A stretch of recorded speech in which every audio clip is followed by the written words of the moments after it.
So I have two medically challenged kids, and my husband suffered a traumatic brain injury, and my newborn son passed away. Going through this cycle, to the point where one day my doctor looked me in the eyes and he said, if you don't make really drastic changes, you are going to die and it will be very soon. And that was a wake up call for me. I had broken so many promises to myself. I couldn't trust anything that I promised myself. So I made one commitment, and that was to walk on a treadmill and listen to a podcast. And I couldn't stop walking on the treadmill till the podcast was over.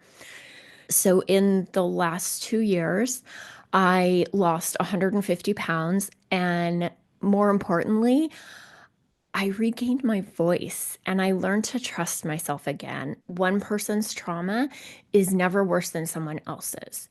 It's Everybody's body reacts differently. Everybody's brain is different, and everybody is going to react to situations differently.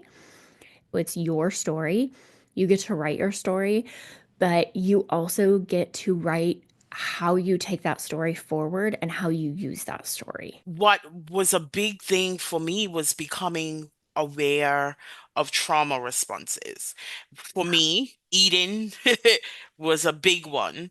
Drinking was a big one. At my heaviest, I was almost 400 pounds. Oh, I'm eating when I'm stressed. I'm eating when I'm sad. I'm eating when I'm happy because that's how their body has learned to cope. I thought I was one of those people that thought burnout was just a buzzword, right? Until I hit that wall and I couldn't get out of bed for months. And that perfectionism, always having to please everybody, that people pleasing and feeling like everything has to be perfect, that's Hmm. definitely a big trauma response. You disappear when you forget to take care of yourself. You lose your voice when you forget to take care of yourself. And you really get where you don't have an identity. Absolutely. Self-care is absolutely required. But I want to go back to that part about the lost identity, right? Like one of the things that I recognize working with people who are dealing with trauma is that piece that we all have in common. If you want to be an astronaut, honey, be an astronaut. If Right? you want to be a deep diver, searching for gold at the bottom of the Atlantic Ocean, you have every right to be that. And I think the true freedom in trauma recovery is being able to sit back and openly, honestly, and unapologetically define who you want to become. I had completely lost the ability to dream. If you had asked me, like, what do you want your career to look like in 5 years? I couldn't tell you that because I couldn't think that far. Yeah. Because we are conditioned to be great employees, not great humans. We first accept that any decision that we made with the information that we had at the time. And I know now I would make a different decision, but what did I learn from that? And what path did that put me on that maybe I want to shift off of? And what decisions can I make to shift off of that?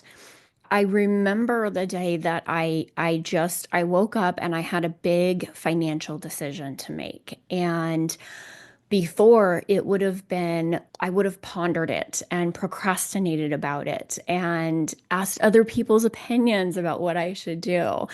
And that day I woke up and I just made the decision and I didn't question it. Once we are able to take radical ownership of our lives, the good, the bad, the ugly, that's Yeah. when things truly do start shifting for us. I have a friend and he always tells me I don't ever want to hear that. I don't want to hear, oh, I should have. I should have done this. He's like, don't should have yourself. It's a form of shame.